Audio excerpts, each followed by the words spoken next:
Hola, comment tu vas? J'espère que tu vas bien et bonne année à toi, bonne année 2022. Si tu regardes cette vidéo le jour où elle sort, parce que c'est la première vidéo de cette année. Et du coup, comme c'est la première vidéo, comme ce que j'ai fait à peu près tous les ans, je crois, si je me souviens bien, je vais vous parler de moi. Je vais vous parler de moi, je vais vous parler de mes résolutions professionnelles 2022, de ce que je compte faire pour les accomplir. Et puis je vous ai également posé des questions sur Instagram en story, donc je vous ai répondu en story pour ceux qui ont posé les questions, mais pour ceux qui ne me suivent pas sur Instagram, je vais quand même refaire la FAQ ici pour avoir les réponses parce que certaines peuvent intéresser l'audience de YouTube également. Donc voilà, on va répondre à quelques questions que vous m'avez posées. Alors je vais commencer par mes résolutions et ensuite on fera la FAQ, mais par contre pour que ce soit un petit peu moins formel que d'habitude, je vais bouger un petit peu dans la maison, comme ce que j'avais fait l'année dernière. J'avais bien aimé ce format.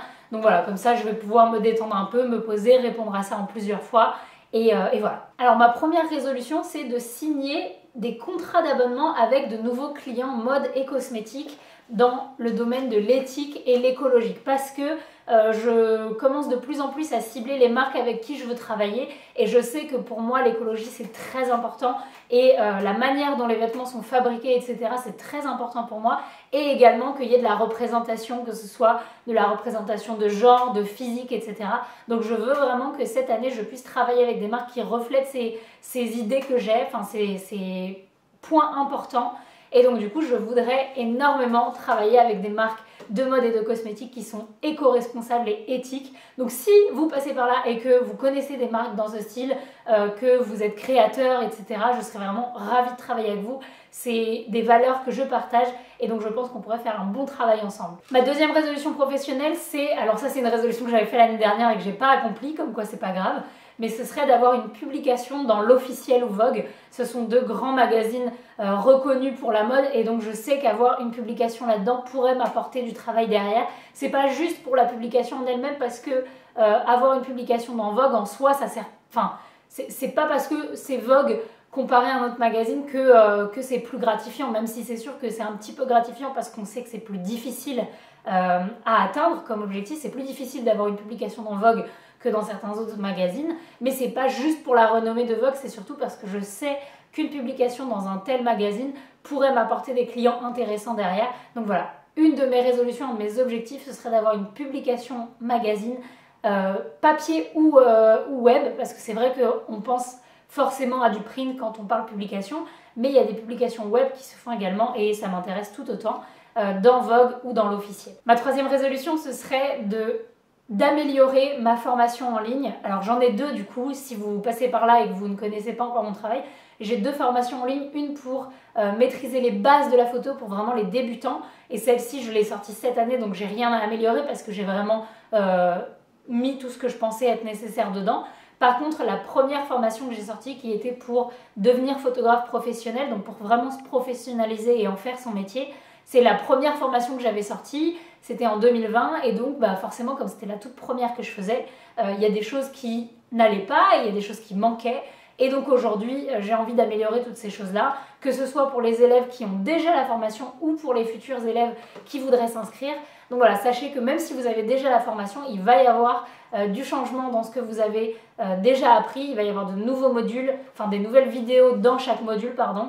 Et voilà, j'espère que ça pourra aider encore plus. Donc voilà, sachez vraiment que les formations que je sors, elles sont importantes pour moi, c'est important qu'elles soient utiles pour vous. Donc si vous avez des retours, si vous êtes déjà élève ou si vous avez juste vu la page de présentation et que vous avez des retours à me faire parce que vous avez envie de certaines vidéos dedans, n'hésitez pas à me le dire et je prends vraiment ça en compte. Ensuite, comme résolution pour YouTube, j'aimerais vraiment, ça je sais que c'est un petit peu surestimé, mais on sait jamais, atteindre les 50 000 abonnés.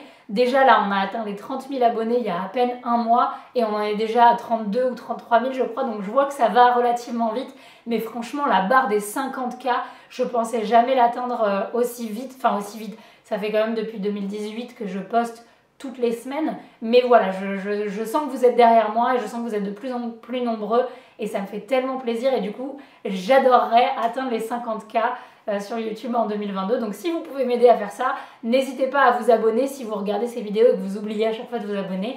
à en parler à vos amis qui aiment la photo et voilà, et on va accomplir ça ensemble. Ensuite, il y a une résolution dont je peux pas vraiment vous parler parce que ce serait de faire un gros partenariat pour un gros projet YouTube, mais pour l'instant, j'ai pas trop envie de vous en parler parce que c'est vraiment dans l'étape de la construction de ce projet. Mais tout ce que je peux vous dire, c'est que c'est un très gros projet YouTube qui va demander des moyens, des équipes, des partenariats avec des grandes marques, pourquoi pas. Et vous, ça va vous inclure vous, donc c'est-à-dire que vous serez dans les vidéos, mais pour l'instant je peux pas vous en parler plus parce que je veux pas qu'on pique l'idée. Voilà, donc ça c'était pour mes résolutions professionnelles. Ensuite évidemment j'ai plein d'envies pour ma vie personnelle, mais ça reste personnel. Et du coup maintenant on va commencer la FAQ, donc je réponds à vos questions que vous m'avez demandé sur Instagram, mais on va bouger un petit peu parce que là je trouve ça un petit peu trop redondant d'être ici. Voilà, on est bien là aussi, c'est bien. Alors, les questions que vous m'avez posées sur Instagram, c'est parti. Alors par contre, j'ai plus le nom des personnes qui me les ont posées, je suis désolée. Parce que du coup, j'ai juste fait des captures d'écran comme ça. Et du coup, j'ai plus le nom, mais c'est pas très grave. Alors première question, comment bien choisir son appareil photo? Alors ça, c'est une question existentielle maintenant que vous me posez tout le temps à chaque fois. Il y a plusieurs critères à prendre en compte et on peut pas choisir un appareil photo. On peut pas dire qu'un appareil photo est bon pour tout le monde parce que ça va dépendre énormément de votre besoin, ça va dépendre de votre usage, ça va dépendre de combien de temps vous allez l'utiliser. Est-ce que vous voulez devenir professionnel ou est-ce que c'est juste pour, voilà, pour vous amuser et faire des photos? Ça va dépendre de votre budget, ça va dépendre de plein de choses. Donc, comment bien choisir un appareil photo? Je dirais cerner tes besoins, connaître ton budget et ensuite connaître les critères importants pour choisir un appareil photo. Et du coup, ça, je vous en parlerai dans une prochaine vidéo, mais je vous ai déjà fait 2 vidéos là-dessus qui sont juste ici et je vous mets les liens en barre d'infos. Quel objectif tu préfères pour du portrait et pour la photo de mode? Alors, c'est les 2 objectifs dont je vous ai fait des vidéos également dessus. Le 24-105 mm f4, ça c'est l'objectif que j'utilise le plus pour les shoots mode en extérieur, etc. Parce que c'est polyvalent, parce qu'il est de très bonne qualité. Celui que j'ai du coup c'est pour hybride, mais j'avais exactement le même pour mon réflexe. Et vous pouvez mettre une bague, mais moi j'ai du coup le même pour chaque boîtier. Et voilà, pour moi c'est vraiment le meilleur compromis. Il est polyvalent, il est de très bonne qualité. Ouverture f4 pour moi ça me suffit parce que je me rends compte que finalement c'est pas forcément ce que je veux, d'avoir une très petite profondeur de champ sur mes photos de mode. Mais si toutefois vous vouliez avoir une très petite profondeur de champ, vous pouvez avoir un budget un petit peu plus élevé et avoir le 24-70 ouverture 2.8. Et ensuite le deuxième objectif que j'utilise tout le temps, c'est le 50 mm 1.4 que j'utilise maintenant d'ailleurs pour filmer. Et ça c'est plus pour du portrait en intérieur, quand c'est de la beauté, quand c'est des shoots, même mariage si j'en fais de temps en temps et que je veux faire vraiment des photos de couple, etc. Voilà, c'est le 50 mm 1.4. Donc ce sont mes 2 objectifs préférés et que j'utilise tout le temps. Comment trouvez-vous les modèles parfaits pour vos idées de photos? Alors ça c'est une bonne question, je vous ai fait plusieurs vidéos sur comment je trouve mes modèles, mais comment je les choisis, c'est une bonne question. Moi personnellement je suis assez exigeante sur les modèles que je prends, je vais vraiment regarder super longtemps dans les panels qui sont proposés par les agences avec lesquelles je bosse. Et en fait, je sais pas vraiment comment t'expliquer, mais j'ai une idée précise quand j'ai une idée de shoot de à quoi doit ressembler la modèle. Et ça dépend énormément du shoot du coup, mais que ce soit son ethnicité, sa taille, ses traits, sa couleur de yeux, de cheveux, tout ça vraiment, selon le shoot que je suis en train de créer, j'ai une idée très précise et je cherche quelque chose qui va aller avec ça. Par exemple, ça c'est un shoot que j'ai pas fait mais je vous le dis quand même, je voulais faire un shoot cet été et donc du coup je vais peut-être le faire l'été qui arrive où c'était un petit peu une ambiance pique-nique dans la forêt avec un petit panier en osier, avec une serviette et tout et je sais que je voulais une jolie brune aux yeux marrons, jolie ça va sans dire mais une jolie brune aux yeux marrons un peu pulpeuse. Et pourquoi pas typer un petit peu marocaine, enfin sud-méditerranée quoi. Voilà, je sais que c'est l'idée que j'avais et parce que j'ai cette idée-là, il n'y a pas à en démordre, je vais choisir une modèle comme ça. Mais donc comment je l'ai choisie? J'ai une idée précise en tête et ensuite je vais faire avec cette idée-là et je vais regarder dans les modèles en agence ce qui m'intéresse. Alors ça c'est une question qui m'a fait bugger. Est-ce que tu te vois être photographe toute ta vie? Franchement, j'en ai aucune idée, j'en ai aucune espèce d'idée. J'ai envie de faire de la photo pour l'instant et pour l'instant oui je me vois en faire autant que je peux, mais ça se trouve à un moment ça va me passer, ça se trouve, enfin Je me vois pas avoir 60 ans et faire de la photo. C'est sûr que moi, dans mon objectif de vie, j'ai pas envie de travailler très tard dans ma vie et peut-être que j'aurai envie de faire des photos, mais pas encore de faire des photos de manière professionnelle. Donc c'est pour ça que c'est une question qui m'a vraiment fait bugger, je n'en ai aucune idée. J'ai envie de dire, tant que ça fonctionne, je continuerai à en faire et tant que ça me plaît. Comment trouver des cibles pour la prospection? Alors ça, c'était une question qui était... je comprends l'intention, mais qui est tellement vague et que je peux pas y répondre parce que comment tu trouves des cibles pour ta prospection, ça dépend de ta cible en fait. Parce que si tu es photographe de mode, si tu es photographe de portrait pour les particuliers, si tu es photographe de voiture, la manière dont tu vas trouver tes prospects est totalement différente. Et c'est d'ailleurs pour ça que dans ma formation en ligne, j'ai tout un module là-dessus que je vais updater du coup cette année parce que selon le milieu dans lequel vous êtes, la méthode pour trouver des clients est pas du tout la même. Alors on change encore un peu de coin.